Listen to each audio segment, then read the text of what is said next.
Ladies and gentlemen, welcome to MTGOTraders. My name is Taryn, and this is June 29th for our Devastation preview season.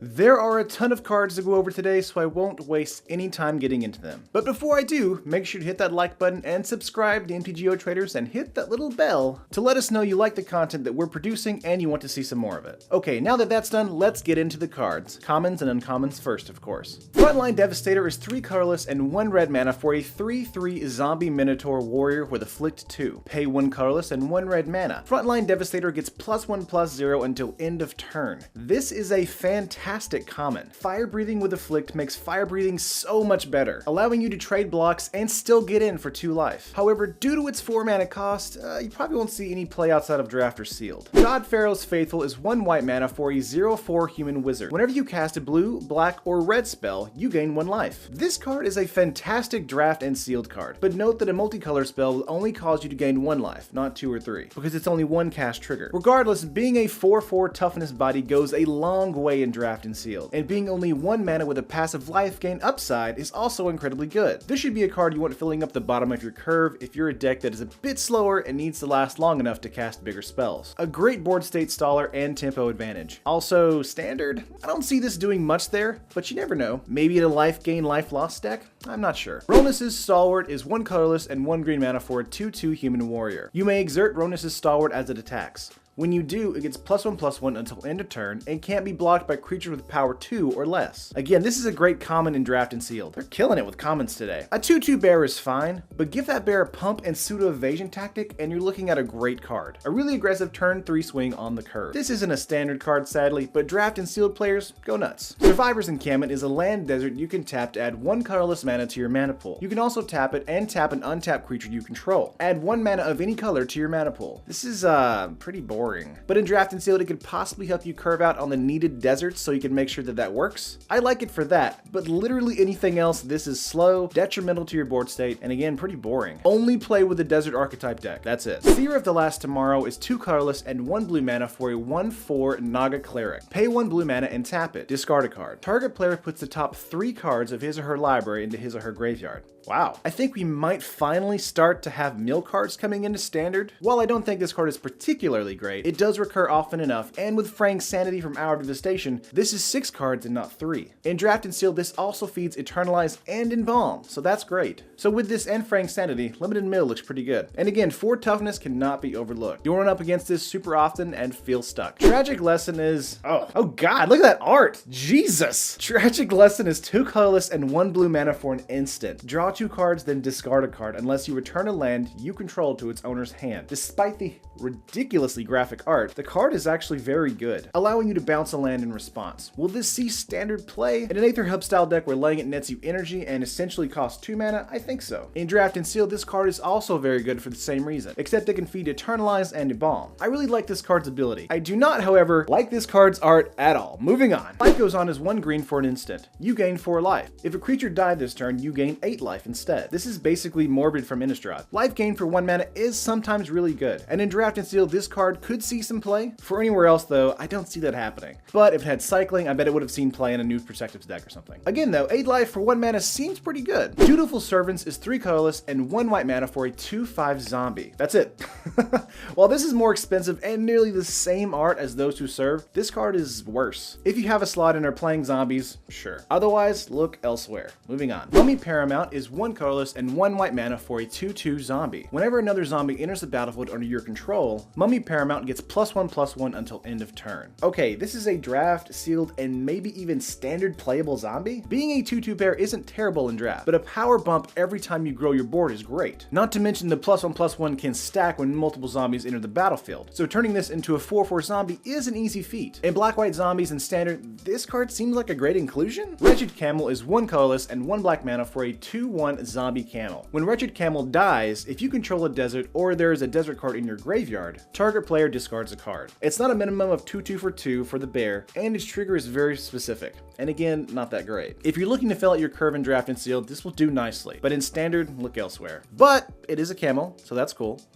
Strategic Planning is 1 colorless and 1 blue mana for a sorcery. Look at the top 3 cards of your library. Put one of them into your hand and the rest into your graveyard. Anticipate this is not. While feeding your graveyard can be good in Draft and Sealed for Embalm and Eternalize, I don't really see the appeal of it outside of that. I know it's snooty, but there's usually not a good enough reason to play a sorcery speed spell in Standard most of the time in blue. It's instant or bust. Wow, that was just the commons. Uncommons are next. Merciless Eternal is 2 colorless and 1 black mana for a 2/2 zombie cleric. It has Afflict 2 and you can pay 2 colorless and 1 black mana. Discard a card. Merciless Eternal gets +2/+2 until end of turn. This card is great in Draft and Sealed. While being difficult to block with the pump spell, if it does get in, you could be looking at twice as much damage. It's a great combat step teacher for newer players as well. But Standard, no thank you. Spend your 3 mana and additional 3 mana somewhere else. Eternal of Harsh Truths is 2 colorless and 1 blue mana for a 1/3 zombie cleric with Afflict 2. What are these zombie clerics, man?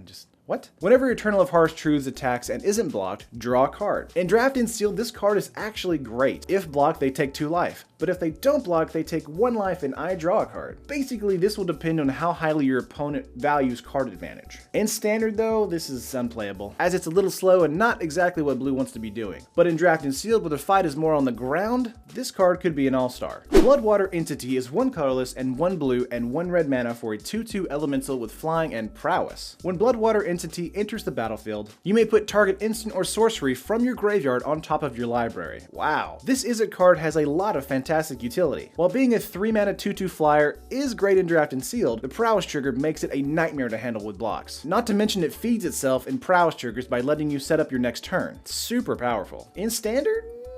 Nah. Sadly, even with the graveyard fetch, it's still too much for too little. It's sad too, because this could see some brew play in that Drake deck right now. Manticore Eternal is 3 colorless and 2 red mana for a 5/4 zombie Manticore with Afflict 3. Manticore Eternal attacks each combat if able. Wow, in Limited, this card is a Mack truck, running over your opponent's creatures. And if not running them over, still dealing 3 damage to their face. This card is super pushed. If you're in red in Draft and Sealed, make sure this guy is on the top of your curve. Attacking in every turn is fantastic for this, thanks to Afflict. But again, just too much for too little in Standard. Maybe if it wasn't 2 red and only 1 red and 4 colorless, I'd like it more. Nah, still wouldn't like it. Okay, finally, we're on to rares. Leave is 1 colorless and 1 white mana for an instant. Return any number of target permanents you own to your hand. When it hits the graveyard, you can cast Chance for 3 colorless and 1 red mana for a sorcery. Discard any number of cards, then draw that many cards. I'm not sure how to approach this one. Leave seems great, and if Chance was a bit cheaper, I could see a turn where both happen, and that would help you to resituate your board state and hand. However, apart, they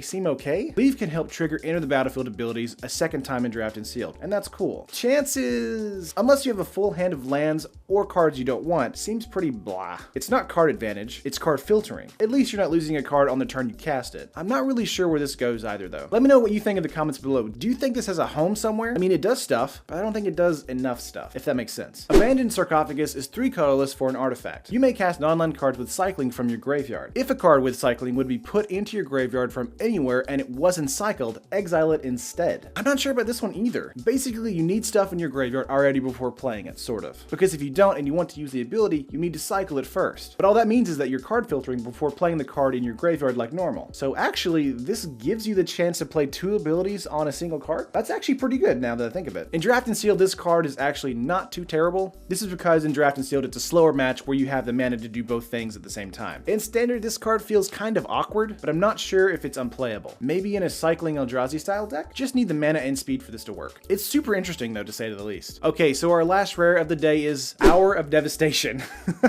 For 3 colorless and 2 red mana for a sorcery. All creatures lose indestructible until end of turn. Hour of Devastation deals 5 damage to each creature and each non-bolus planeswalker. Wow, this is a super solid piece of board wipe in red. Not only does it clear the board, it can clear the board of indestructible creatures and planeswalkers. This makes your Yahinis, your Gideons, and all the gods totally killable. I really like this. In Draft and Sealed, this is like the great equalizer. In Standard, this will likely see Standard sideboard play, as red has a hard time dealing with indestructible. Pick this highly and play it when you have Nicol Bolas lording over the playing field. Just a perfect answer to powerful planeswalker decks and indestructible creatures. And last but not least, we have Mythics for today, and we're starting up with a weird one. Crested Sunmare is 3 colorless and 2 white mana for a 5/5 horse. Other horses you control have indestructible. At the beginning of each instep, if you gained life this turn, create a 5/5 white horse creature token. I mean, okay. 1, this isn't legendary, so playing 2 in standard makes both indestructible. So that's awesome. 2, there are no other horses in the set, or any set in standard right now. This fella stands alone. 3, why out of all the lord abilities is this a horse and not a jackal lord?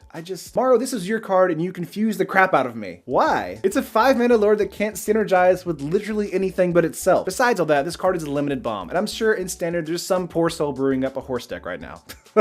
This card legitimately like infuriates me. I just don't understand. Was this like an unset card that just made it into Hour of Devastation? I'm just confused. Moving on. The last card I'm going to talk about today is Majestic Myriarch. 4 colors and 1 green mana for a star chimera. Majestic Myriarch's power and toughness are equal to twice the number of creatures you control. At the beginning of each combat, if you control a creature with flying, Majestic Myriarch gains flying until end of turn. The same is true for First Strike, Double Strike, Death Touch, Haste, Hexproof, Indestructible, Lifelink, Reach, Trample, and Vigilance. Whoa, Odric sure looks different.